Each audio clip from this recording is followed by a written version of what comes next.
Title: Hotel Rock Arena's Doradas, Varadero. A symphony of suffering, as told by a very traumatized guest. Oh, my sweet summer children, gather round. Let me tell you a tale so tragic, so unforgivable, that even Shakespeare would weep.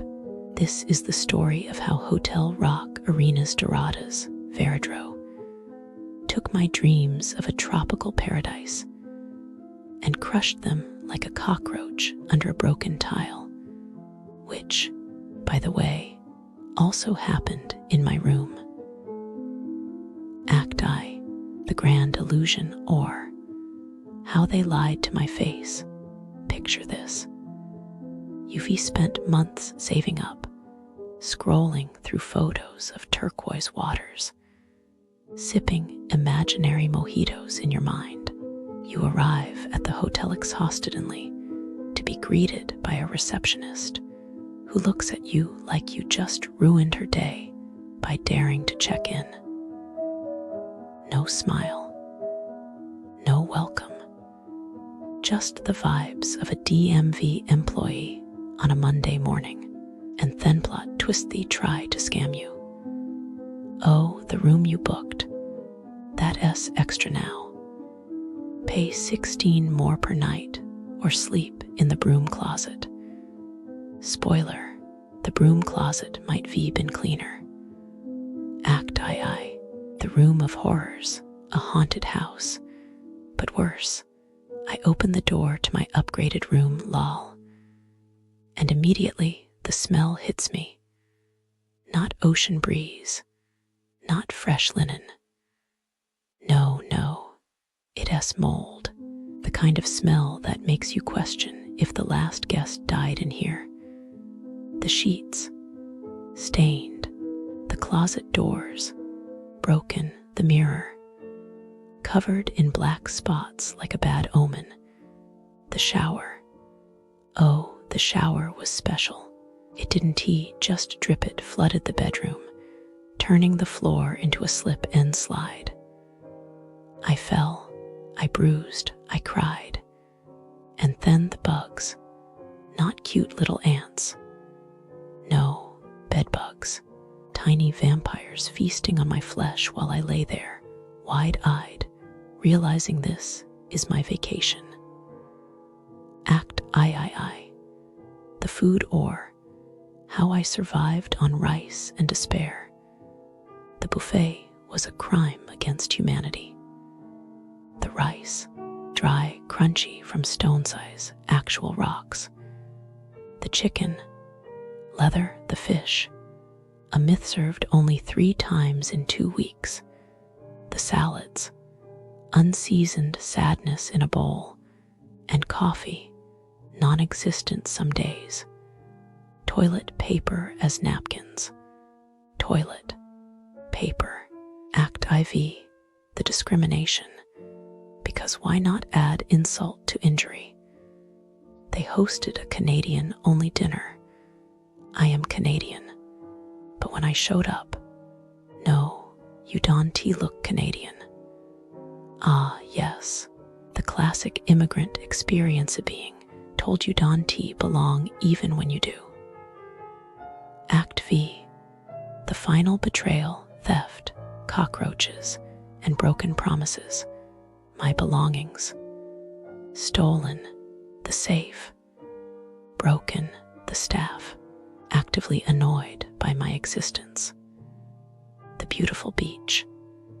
The only redeeming quality, but even that was ruined by vendors harassing me for money.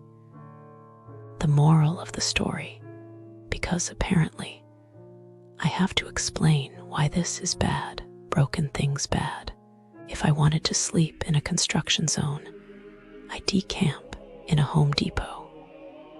Bugs biting me bad. I didn't pay to be an all-you-can-eat buffet for bed bugs.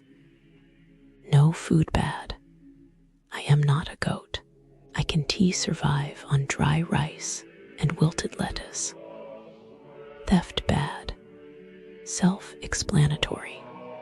Discrimination bad. If you have to ask why, check your soul. The end or how I became a shell of my former self. I left Hotel Rock, arenas doradas, varadero broken, not just my spirit, me stomach too. Food poisoning is not a souvenir. So, my dear travelers, heed.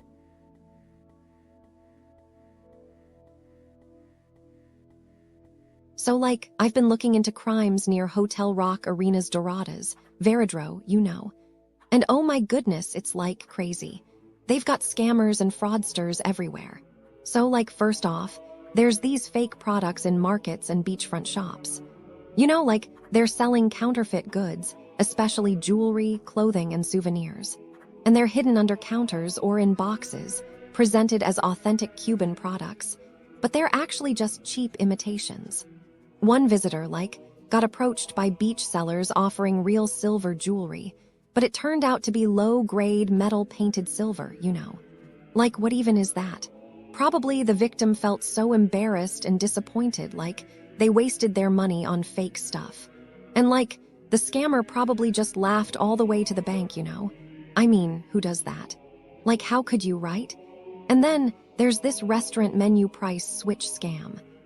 They list a meal with sides included, but when the bill arrives, tourists are charged extra for items that should have been part of the set meal. Especially common late in the evening or when customers appear distracted or intoxicated, you know. One traveler, got charged for bread and salad listed as included on the menu, and the staff refused to honor the printed prices. What a ripoff. I'm guessing the victim was, so frustrated and angry, you know. They probably felt like they got taken advantage of, and the scammer just thought they could get away with it, yeah, good luck with that. And oh my goodness, there's these fake parking attendants near shopping areas, posing as official parking attendants, demanding payment for parking in public lots. They threaten tourists with police towing if they don't pay, but they have no authority, and the parking is actually free, you know. One visitor, paid a parking fee in front of Plaza Hikakos, and the so-called attendant just disappeared after collecting the money, ghosted. Probably the victim felt so foolish, you know. They got scammed out of their money, and the scammer just vanished into thin air, poof. I mean, come on, who does that? That's just wrong. And then there's this coffee price gouging in cafes and street stalls. Tourists are charged exorbitant prices for basic items, and the cashier claims it's a special tourist price, you know. One visitor, paid 5-6 Cuban convertible pesos for a cup of coffee that should have cost only 51 peso, what a rip-off. I'm guessing the victim felt so taken advantage of, you know. They got charged way more than they should have, and the scammer just thought they could get away with it, yeah, good luck with that. And there's this milk for the baby store scam, where locals approach tourists, asking them to buy milk for their baby from a nearby shop, but it's all just a setup, you know.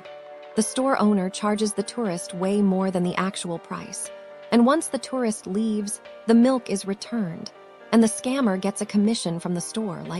What even is that? Probably the victim felt so embarrassed and foolish, you know. They got scammed out of their money, and the scammer just thought they could get away with it, yeah, good luck with that.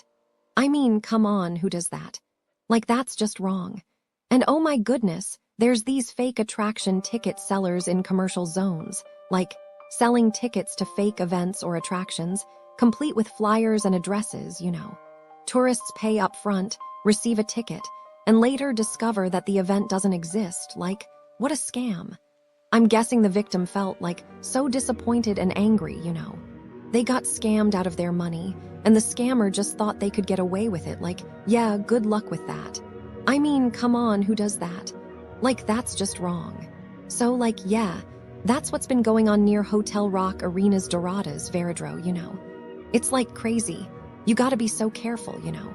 Businesses near Hotel Rock, arenas doradas, varadero. A warning for travelers. As I delved into the reviews of businesses near Hotel Rock, arenas doradas, varadero, I felt a sense of unease wash over me.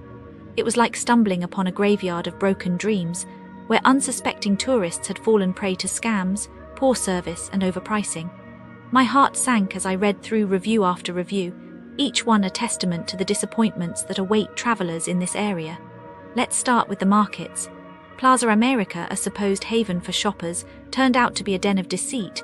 Reviewers warned of dishonest vendors, hidden prices, and even reports of fraud. It was like navigating a minefield, where one wrong step could result in a lighter wallet and a heavier heart. I couldn't help but wonder, what if you're not as lucky as the reviewers who came forward? What if you're the next victim of these shady business practices? And then there were the restaurants. Salsa Suarez, Café Chino Varadero, and Havana Club, all touted as popular spots, but in reality they were breeding grounds for poor service, overpricing, and even food poisoning. It was like playing a game of culinary roulette, where the stakes were your health and your hard-earned cash. I felt a pang of frustration, knowing that these businesses were taking advantage of tourists, preying on their trust and naivety. But what about the street markets? Varadero Street Market in particular was a hotbed of overpricing and scams. Reviewers warned of sellers who would stop at nothing to part you from your money, even going so far as to deceive you about the products they were selling. It was like walking into a spider's web, where the more you struggled, the more entangled you became. I couldn't help but think, what if you're not as savvy as the reviewers who sounded the alarm? What if you're the next target of these unscrupulous vendors? As I continued to read through the reviews, a sense of despair began to creep in. It was like watching a train wreck in slow motion, powerless to stop the impending doom. These businesses, which were supposed to provide a service, had become predators, feeding on the ignorance and good nature of tourists. But I refused to give up. I refused to let these scammers and charlatans win. I urge travelers to be vigilant, to do their research, and to trust their instincts. Don't be afraid to walk away, to demand better, and to report any wrongdoing. In the end, it's not just about the businesses, it's about us, the travelers. We have the power to create change, to demand excellence, and to protect one another. So let's stand together, let's be the change we wish to see, and let's make these businesses accountable for their actions. Remember, a little knowledge can go a long way in avoiding the pitfalls of traveling. Stay informed, stay vigilant, and always put your safety and well-being first.